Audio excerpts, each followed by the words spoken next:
ஹொசூரில் எருதுவிடும் விழா நடத்த கோரி இளைஞர்கள் நடத்திய மறியல் போராட்டம் வன்முறையில் முடிந்தது. வீடியோ ஆதாரங்களின் அடிப்படையில் குற்றவாளிகள் கைது செய்யப்படுவார்கள் என மாவட்ட எஸ்பி சரோஜ்குமார் தாக்கூர் கூறியுள்ளார். கிருஷ்ணகிரி மாவட்டத்தில் ஓசூர் அருகே கோபசந்திரம் பகுதியில் சின்ன திருப்பதி கோவில் உள்ளது. அக்கோவில் திருவிழாவை ஒட்டி எருதுவிடும் விழாவை நடத்த முடிவு செய்யப்பட்டது. எருதுவிடும் விழாவிற்காக அந்த பகுதியில் உள்ள காலி இடத்தை சீரமைத்து தடுப்புகள் மற்றும் மேடை உள்ளிட்ட அனைத்து ஏற்பாடுகளையும் விழா குழுவினர் செய்திருந்தனர். ஆனால் இதற்கு மாவட்ட நிர்வாகத்திடம் உரிய அனுமதி பெறவில்லை என்று கூறப்படுகிறது. அனுமதி பெறாமலேயே அப்பகுதிக்கு 100க்கும் மேற்பட்ட காளைகள் அழைத்து வரப்பட்டன.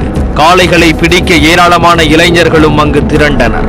எனினும் மாவட்ட நிர்வாகத்திடம் முறையான அனுமதி பெறாததால் எருதுவிடும் விழாவை நடத்த தடை விதிக்கப்பட்டது. அதிகாரிகளும் போலீசாரும் அங்கு வந்து விழாவுக்கு தடை விதிக்கப்பட்டுள்ளதை கூறி அனைவரையும் கலைந்து செல்ல அறிவுறுத்தினர்.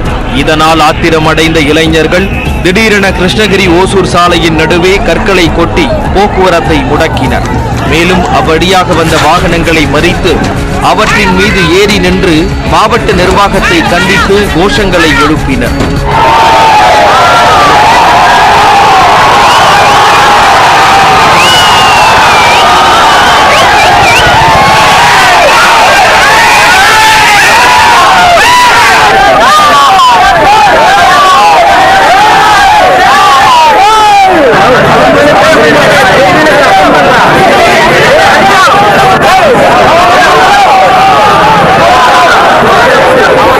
இதனை தொடர்ந்து பெரும் பதற்றம் ஏற்பட்டதால் போலீசார் கண்ணீர் புகை குண்டுகளை வீசி போராட்டக்காரர்களை விரட்டி அடித்தனர்.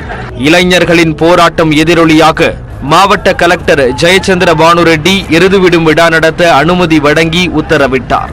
ஆனாலும் போராட்டத்தை தொடர்ந்த இளைஞர்கள் கிருஷ்ணகிரி மாவட்டம் முழுவதும் எருதுவிடும் விழா நடத்த அனுமதிக்க வேண்டும் என்று கோஷங்களை எழுப்பினர்.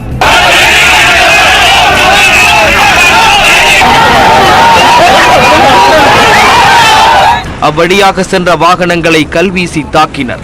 இதில் கண்ணாடிகள் உடைந்து நொறுங்கின.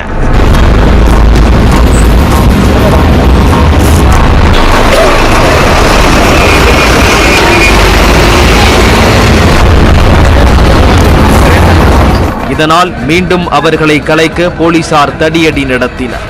இதற்கிடையே செய்தியாளர்களை சந்தித்த மாவட்ட எஸ்பி சரோஜ்குமார் தாக்கூர் முறையாக அனுமதி பெறாமல் விழாவை நடத்தியதே பிரச்சனைக்கு காரணம் என கூறினார். கல்வீச்சு சம்பவம் தொடர்பாக வீடியோ ஆதாரங்களை வைத்து குற்றவாளிகள் மீது நடவடிக்கை எடுக்கப்படும் என எஸ்பி சரோஜ்குமார் தாக்கூர் கூறியுள்ளார்.